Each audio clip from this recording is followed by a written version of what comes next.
So can you all hear me? Am I audible to all of you?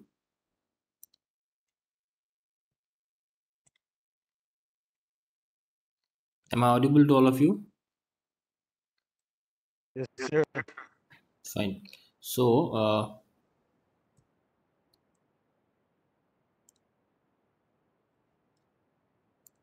we'll go to the next type of bearings, that is elastomeric bearings and slide plate bearings. Okay, elastomeric bearing is that kind of bearing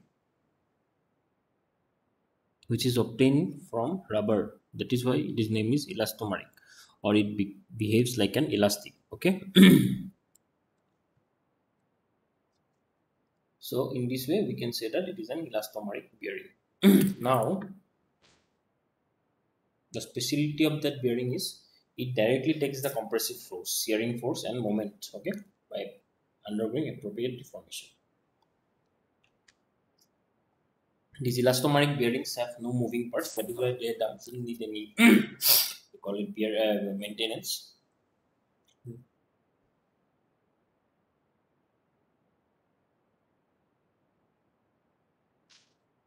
Now, if we go to the next one, uh, following are the conditions that should be satisfied by an elastomeric bearing. Okay, the hardness should be 60 plus minus 5 degrees. Then minimum tensile strength should be 17 MPa. Minimum elongation at break shall be 400%. Shear modulus of the elastomeric bearing shall be in the range of 0.8 MPa to 1.20 MPa. And adhesion strength of the elastomer to steel plates shall not be less than 7 kilonewton per meter. Okay. So now,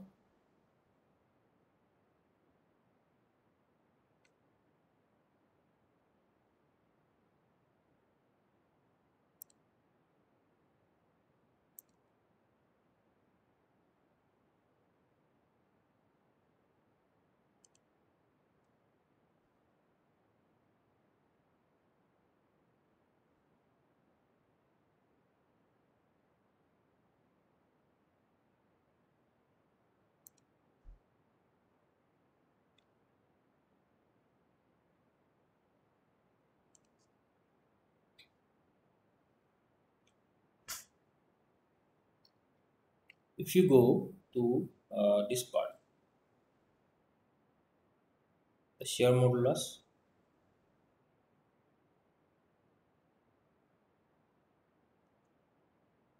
of the elastomer should be in the range of 0.8 MPa to 1.20 MPa. Then the adhesion,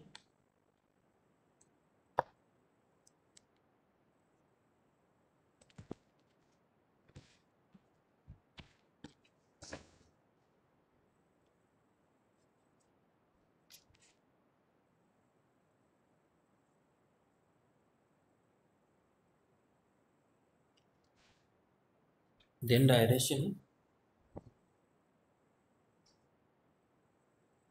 should be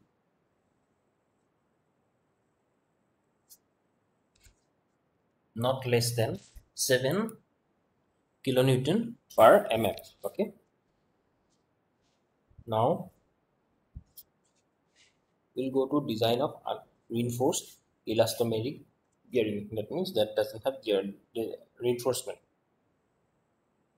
Now there are certain index of size.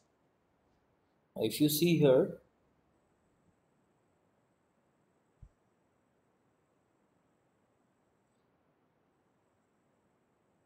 size 1, 2, 3, 4, and up to 10 is there. Now for different sizes, the width is different, as well as what do you call it? The length is different. Okay. So what will happen is that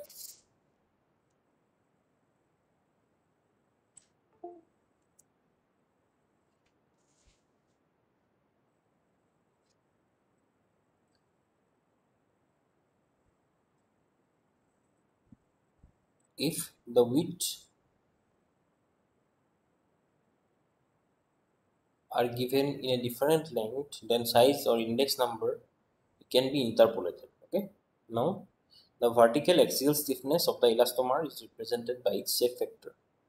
The shape factor of the elastomer is given by the ratio the axial stiffness, the stiffness of the elastomer This is given by AB by 2T A plus B, where A and B are plane dimensions of the pad and T is the thickness of the pad. This is as simple as that.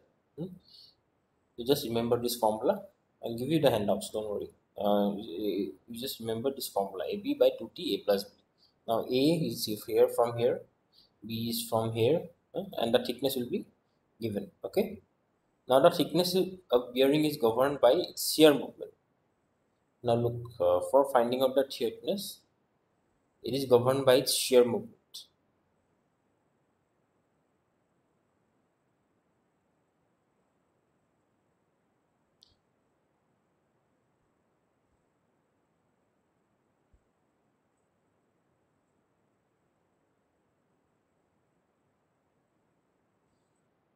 So if you see here, the thickness is governed by its shear movement. So if you use the translational shear deformation, that means what? Look, suppose suppose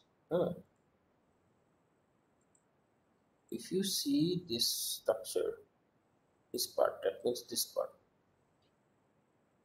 Now this T is what? Basically dependent upon the shear part. Now why shear? Because if the axial load, that means if the load is applied from this side, then what will happen? This one, this dotted lines, if you can see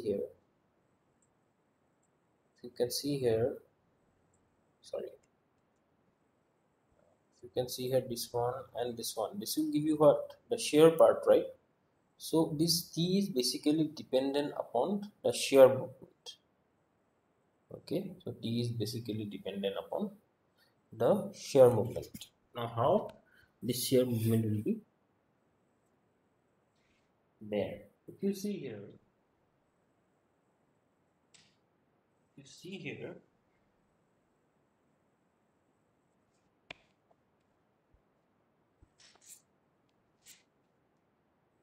this tan phi, that means what? U equal to T tan phi. Now this tan phi will again be found out by, look, for tan phi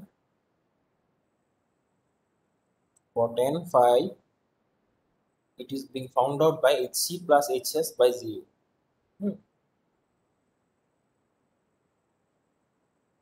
HC is the horizontal load, HS is the dynamic horizontal load, and in this way we'll be getting the value of U, which should be always less than 0.70, or T is greater than 1.43 U. So you should remember these things, okay, for short questions. The average compressive stress, this is given by what? Sigma m equal to P by AE, where P is the total vertical load in Newton, AE is the effective plane area. Now these are the certain steps that will be used for designing the elastomeric bearing. Okay.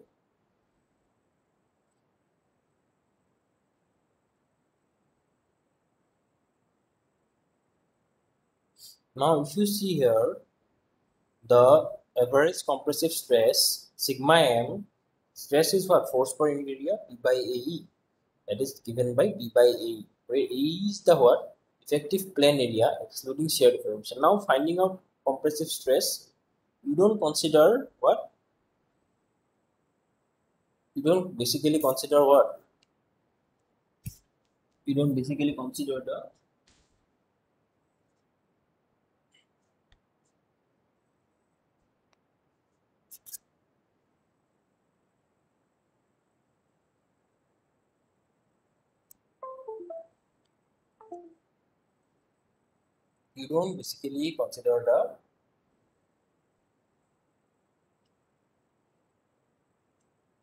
shear part. Okay, so you don't basically consider the shear part. That is why it is being designed in this manner. Okay, and the average stress calculated should be less than 2gs. Now to prevent slip,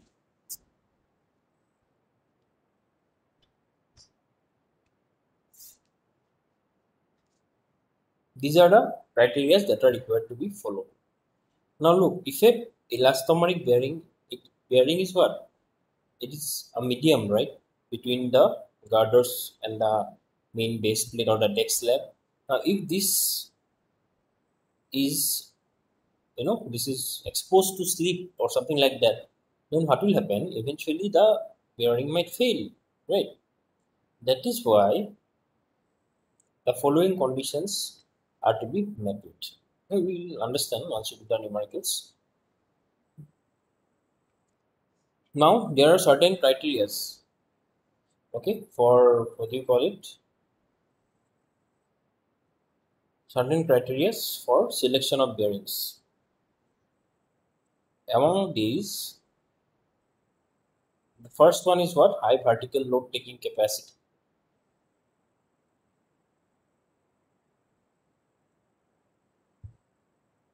Then the second one is what?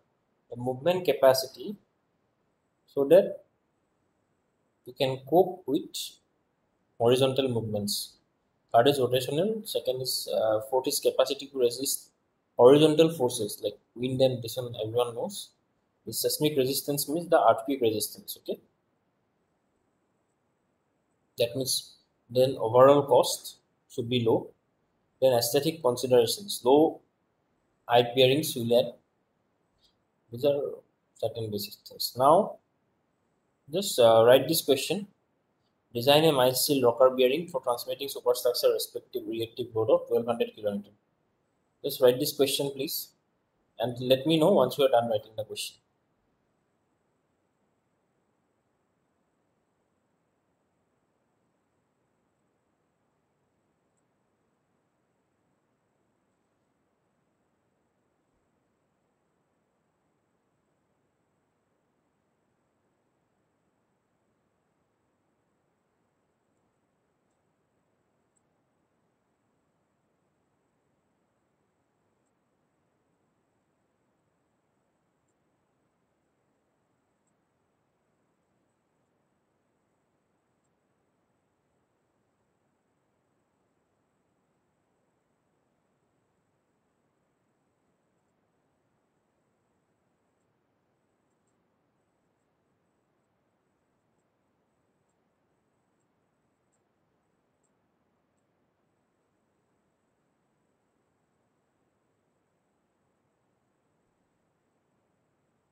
So, are you done writing the question? Please tell me.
So if you can see here, this is a mild steel rocker bearing. First of all, we discussed regarding rocker bearings. Now, so the load is given as 1200 kilonewton. Now, allowable pressure on bearing block is 3.8 MPa. Permissible bending stress is what? Permissible says bending stress 0.66 Fy. Okay. Then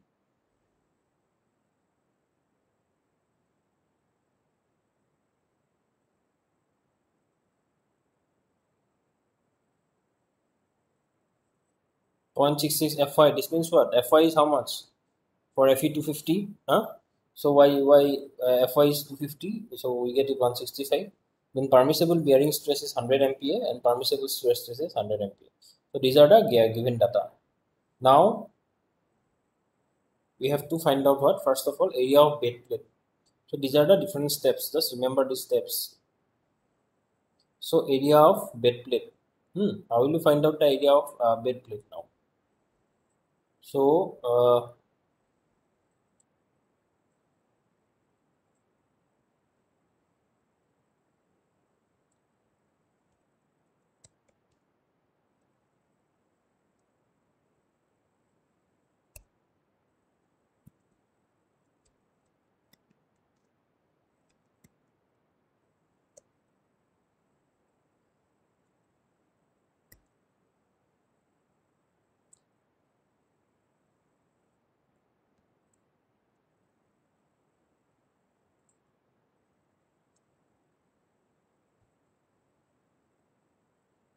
so here, if you can see, area of bed plate means what? Area equal to load per permissible bearing stress. Now the load is given as 1200 kilonewton. 1200 kilonewton, this means equal to what? 1200 into 10 to the power 3 Newton, right? Yeah, 1200 into 10 to the power 3 Newton, if it is there, then the permissible bearing stress is how much? Allowable bearing pressure is 3.8. Just simply divided it. Then you will be getting that value. That value is equal to 315 point something, which can be which can be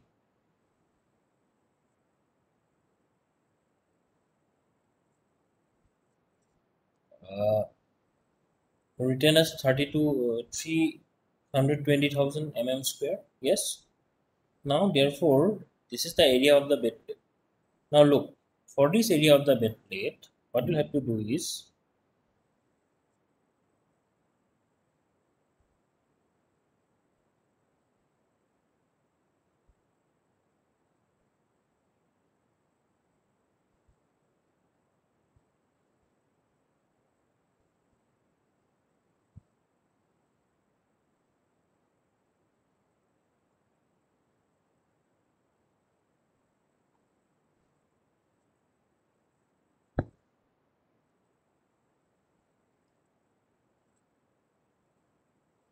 so what you'll have to do is, you can provide the bed plate as 400 by 800 mm.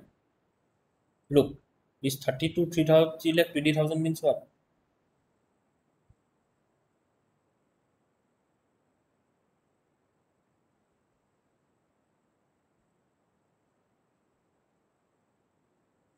You can write as 400 by 800. That is how you will be getting 32. Yes. Now the diameter of the rocker. The load taken by the rocker will be almost in the form of a line load. Now it can be taken as 4D. The diameter of the rocker pin can be taken as what? 4D. How? So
Can you see my screen? Hello? Hello? Can you all see my screen?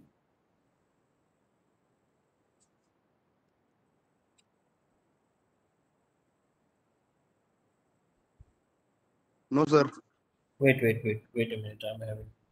Give me a minute, huh?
Now can you see?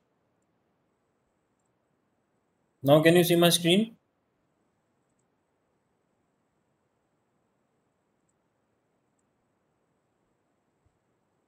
Sir, no, still. अभी दिखाई नहीं दे रहा है? No sir. Wait. It is showing in my Yes, laptop. sir.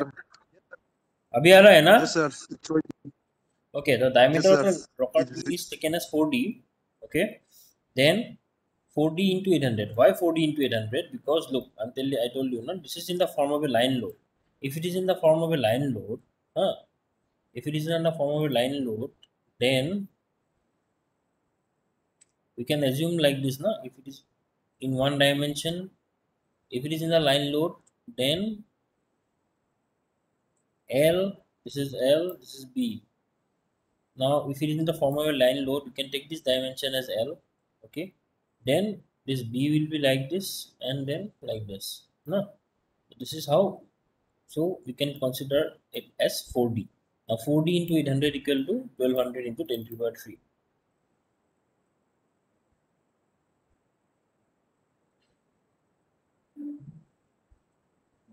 Okay, so in this way we got the diameter.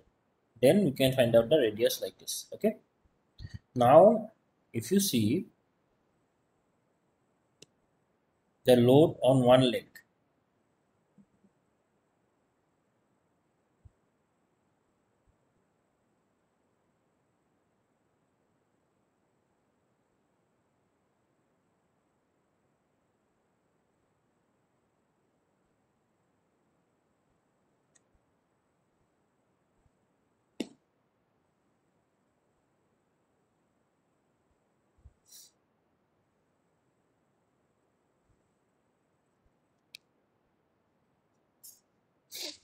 the load on one leg is given by what? Half into, since there is two legs in the rocker pin and load on one leg, the total load is 1200 into 10 to the power 3.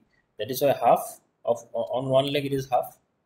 Now the distance between the upper and lower legs.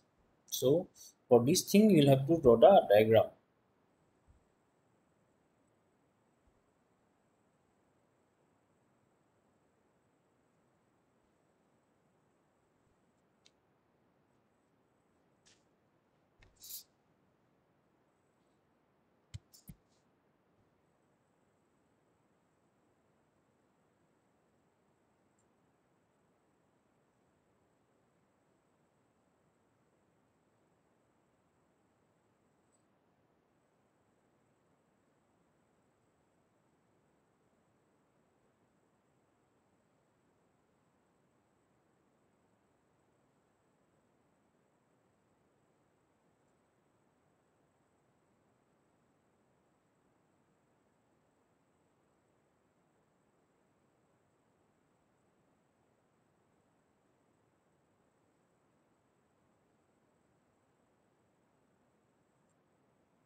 Wait, again I got disconnected. Just give me a minute.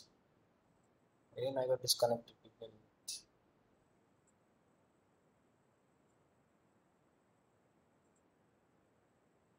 Now, if you see here, in this designing of rocker pin, we have considered the upper leg, the dimension of the leg as 50 mm. So, distance between the upper and lower leg. So, distance between the upper and lower leg distance is what? The center to center distance. Therefore, the center to center distance can be found out how? This is what? This is 25. This is 25. And this small part is 15. Okay. So, we got it 65. Now, the bending moment is found out force into perpendicular distance. Then, the section modulus, which is given by M by FB. FB we just found out as 165 because 0.66 Fy. That is why there is, and in this way the section modulus is equal to M by FB. Okay.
Now in this way, after that you find out the section modulus. Okay.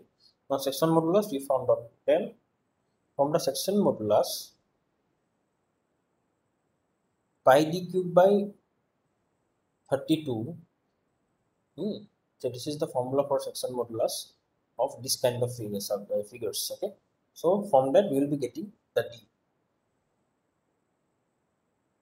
That means the diameter of the rocker pin.